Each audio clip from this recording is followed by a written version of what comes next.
برهام باء وراء ألف ثم ها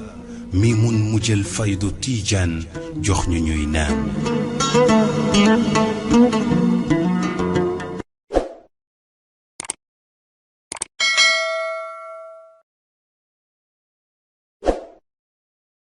jokkoom ak alquran bu bees bu waaj gàmmu di jubli si mu waajal jokkoom ak sunnatu muhammadin sallallahu alayhi wa sallam bu bees bu gàmmu di jubli si mu waajal jokkoom ak jullit ñi bu bees bu gàmmu di jubli si mu waajal jokkoom ak jikko yonent bi sallallahu alayhi wa sallam saxal ko ci nit ñi lu bees loolu nag moom la alxalifa ba tey ndono googu moom la amee waajtaay googu ci loolu la nekk bu ci duggee lépp lu ñuy tawat fii tey mën na koo def ci itteem waaye dafa bëgg waxtu bu gestoo rek mu gis ne suma gouvernement mu may accompagner ci bépp yëngatu boo xam ne maa ngi ko yëngatu ci lii te bu sottee lépp dafay delluwaat njëriñ ñeel Sénégal dëgg-dëgg ñi ngi rafetlu seen taxawaay sëriñ bi mu ngi yóbbante nuyoom ak ngërmaandeem ci président waaye balaa yóbbante ngërmaande dafay jiital ay ñaan ndax ñaan moo ëpp solo yàlla defal ko tawfiq dëgëral ko ba nga xam ne naal yi nga xam ne mu ngi ko naal lépp jëm ci luy avancé loo Sénégal lépp loo xam ne dafa jëm ci yokku Sénégal yokku jàmm ji ci Sénégal yokku déggoo gi ci Sénégal yokku naataange gi ci Sénégal loolu yëpp ay ñaanam jiitu na ci waaye ñaan yi dana gën a feddaliku ci bés bi nga xam ne ci lañ jëm muy guddi mawlidu nabi sallallahu alayhi wa sallam ne wala Cheikh Ibrahima radiyallahu anhu dafa wax ne mas ta ñaan jot li ko ci barke bi ci guddi googu daal lu may am waaw loolu moom ba léegi taxawul ndax yàlla dinaa def barke ci barab bi guddi gi jaam bi mooy delloo sa alhamdulilah ñu delloo di yàlla may kon loolu ñu ngi leen di comme ni ma la wax sànq ne la gàmmu bu nekk def ko baax na waaye nañ ci jiital ñun ak yéen ñëpp ne ñu ngi liggéeyal yonent bi sallallahu alayhi wa sallam ci jéeg gi ñu dem waaye ci liggéeyal ko ci bunt boo xam ne nii bunt bu am ndigal la ci yoon pour liggéeyal ko bunt bu yàlla gërëm la ñu ngi ñaan yàlla def jàmm ci réew yàlla jàppale leen ci liggéey bi jàppale président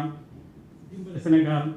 ñu gàmm ngoo xam ne ñun ñëpp dañ ci delluwaat ñun tim ñu gàggantiwaat mbooleem gàggat yi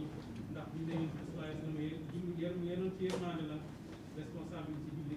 bu nekk la bu ñuy fàttali ci yoon bi mu sa fàttali ko boppam moom nan la def ak yërmaande bi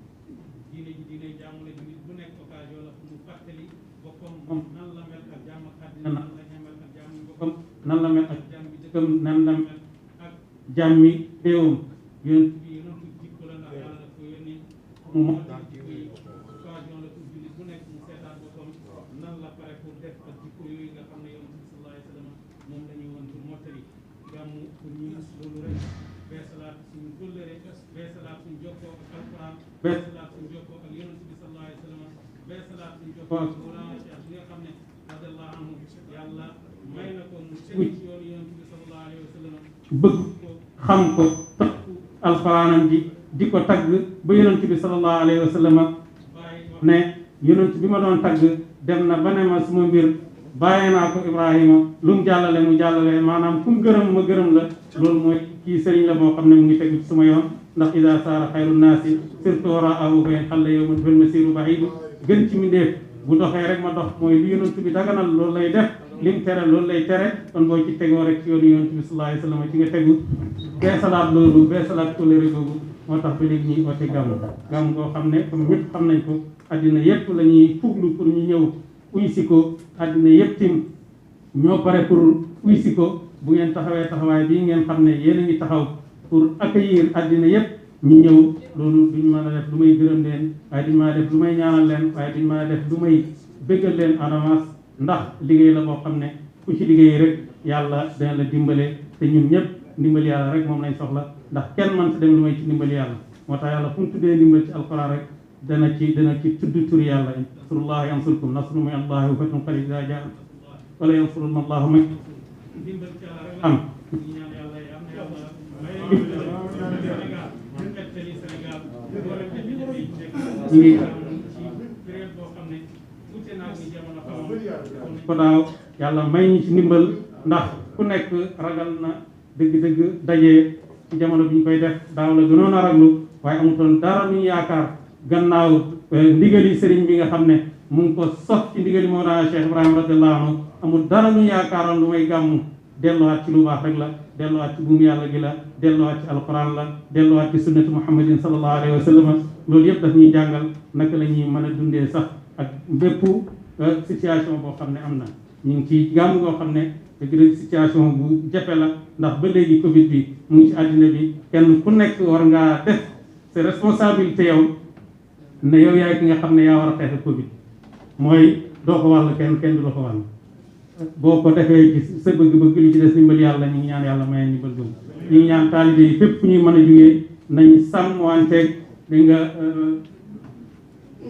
dénkaane yi nga xam ne kër docteur ñu ngi ko dénkaane yi nga xam ne autorités yi ñu ngi ko dénkaane te lépp nekk loo xam ne dafay delluwaat ci suñu jàmm ñun ndax ñun Sénégal lañ am ñu ngi tàllal suñuy buntu ubbi suñuy buntu pour àddina yëpp ñëw waaye parewuñ pour jëlee ci àddina bi lu may loo xam ne nii dafay yokk Sénégal benn xalaatkat dafa waxoon ne damay ubbi samay fenêtre pour courant yëpp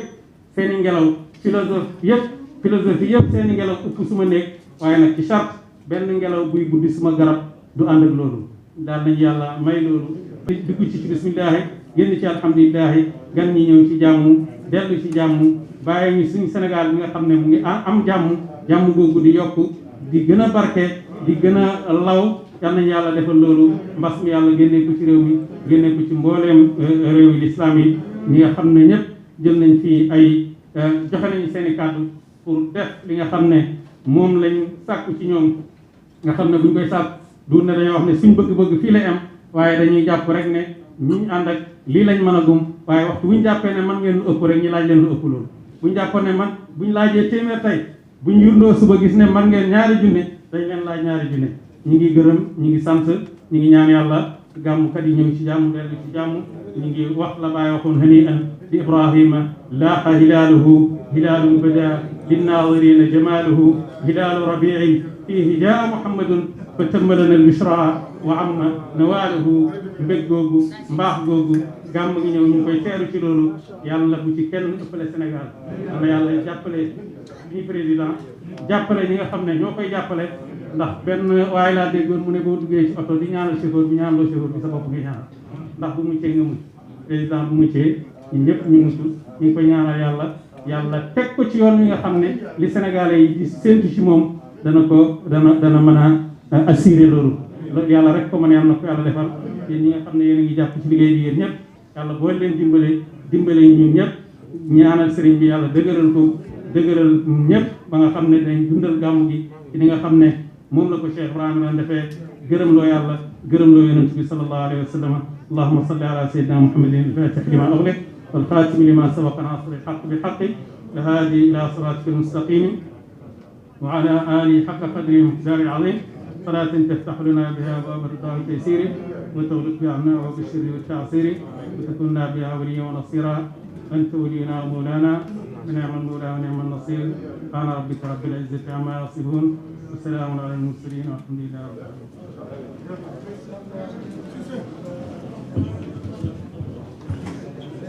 te sant nañ si yàlla bu baax di ñaan mu may ñu dégg ak topp te li nga xamante ni mooy solo si wax nga ko mooy saa su nekk di yeesu ci suñu diggante ak suñu borom ak suñu diggante nit ñi xam naa bi ngay wax sànq dama toog ba ci yàgg ma ni gàmmu gi moom tàmbali na ndaxte li nga xamante ni mooy thème gàmmu yëpp jot nga ko développé di fàttali tamit kaddu yu yiw ak yu kawe yi nga xamante ni Maolana Cheikh Ibrahim wax na ko kon loolu du ñu def lu dul rafetlu ko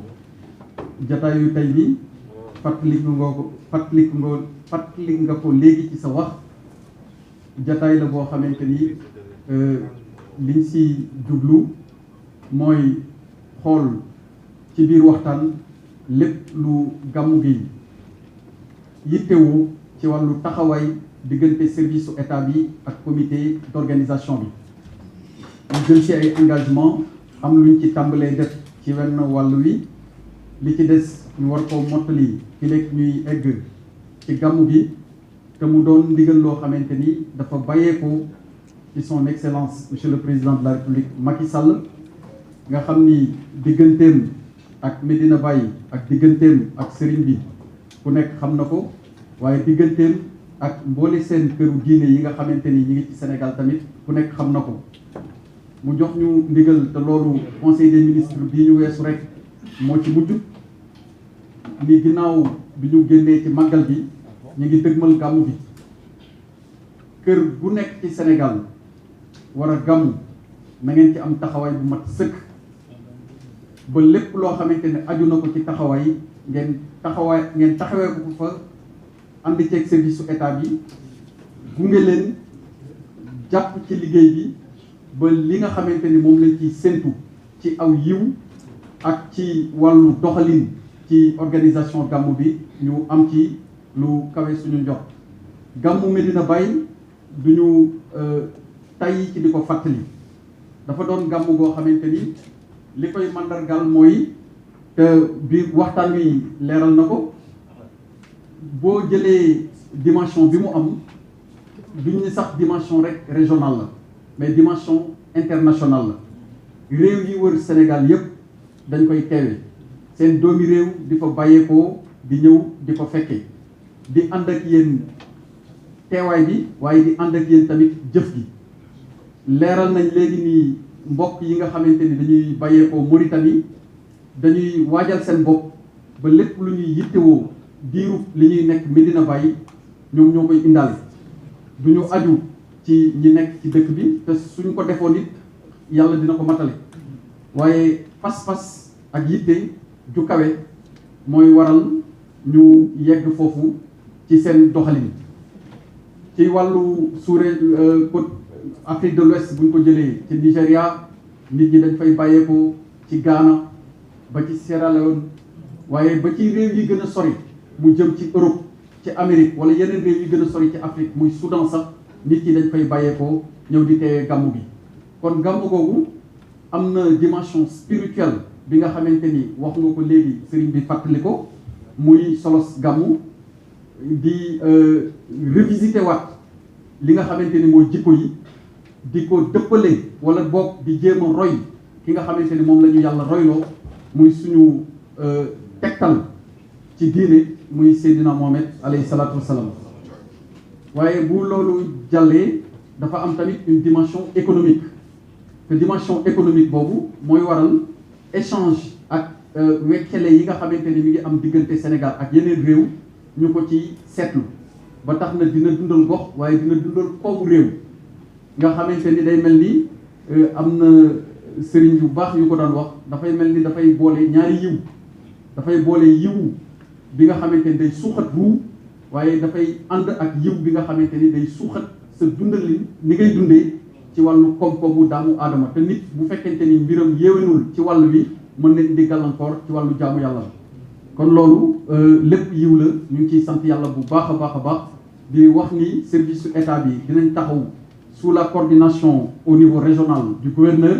ba lépp li nga xamante ni moom mooy li ci war ci wàllu exécution engagement yi ci ñu defagul ñu taxaw ci ba fileeg ñu yegg ci gàmmu bi ñu def ko ndaxte loolu lañu suñu kilifa sant muy le président de la république Macky Sall di yóbbante ziara ak nuyoom jëmale ko ci xalifa bi di wax tamit ni ñu ngi rafetlu waaye di wax allahumma amin te rafet nañ ci njort ndax wax nga ko léegi lu mat a bàyyi xel la liy bàyyi waxoon jëmale ko ci ñaan bu nangu te yàlla du maye ba noppi di nangu lu dul ni yaa def li tax mu jóge fa te loolu yéen a ngi ci ba tey leer na ñëpp ñi ngi ñaan donte yeewuñ ko waaye ci barke wax jooju suñu borom tàbbal ci lépp luy yiw te nangul ñu li nga xamante ni moom ko ñaan mu doon njëriñu askan bi yëpp loolu daal moo doon ci wolof li ma bëggoon a joxe ci tontu allahumma salli ala sayyidina muhammadin wa sallim maa ngi léegi def résumé bu ndaw ci français waaw. Voilà donc au terme d'échanges qui ont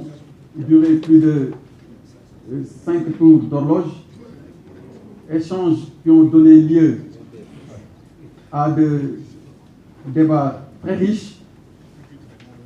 et à l'occasion le comité d'organisation est revenu sur l'expression des besoins qui a été formulée à l'endroit des différents services de l'État.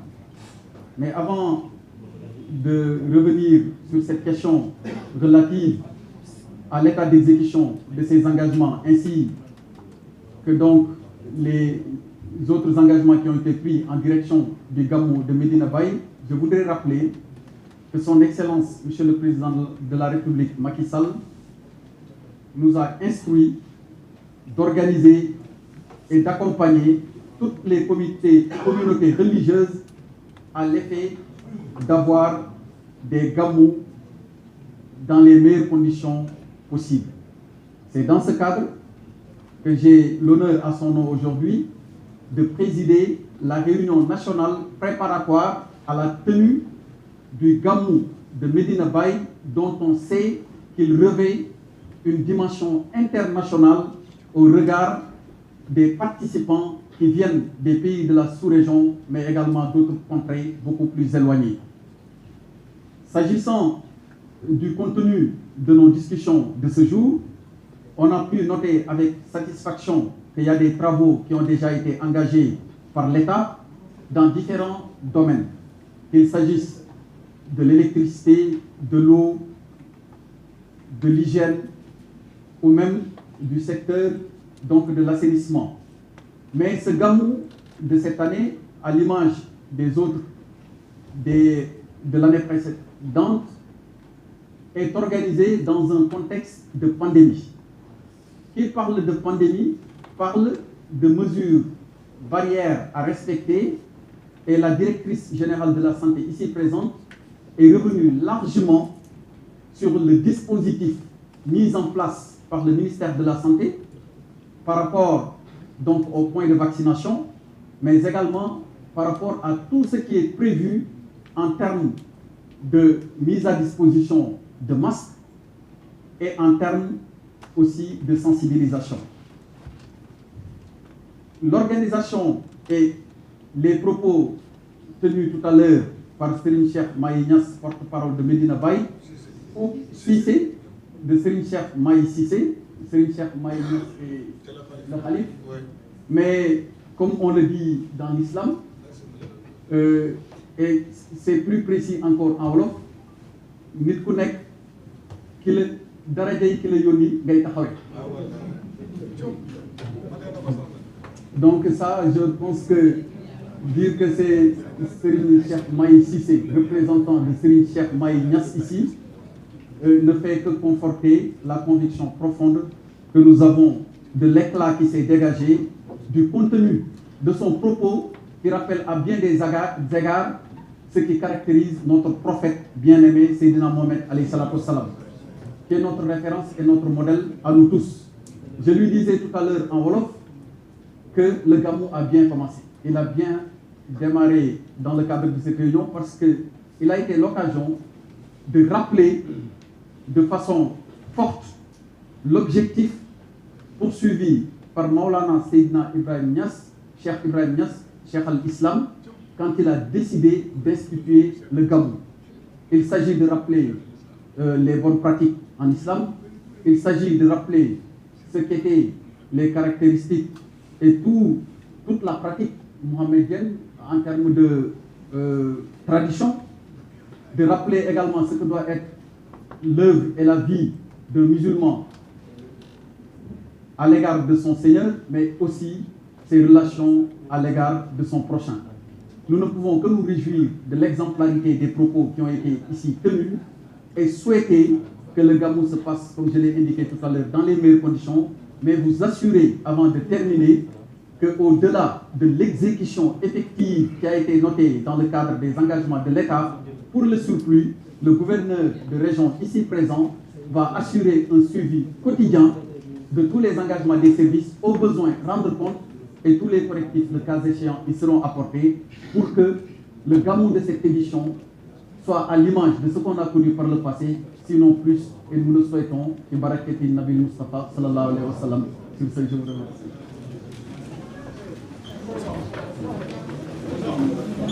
برهام باء وراء ألف ثم ها mi mun mu jël faydu tiijaan jox ñu ñuy naan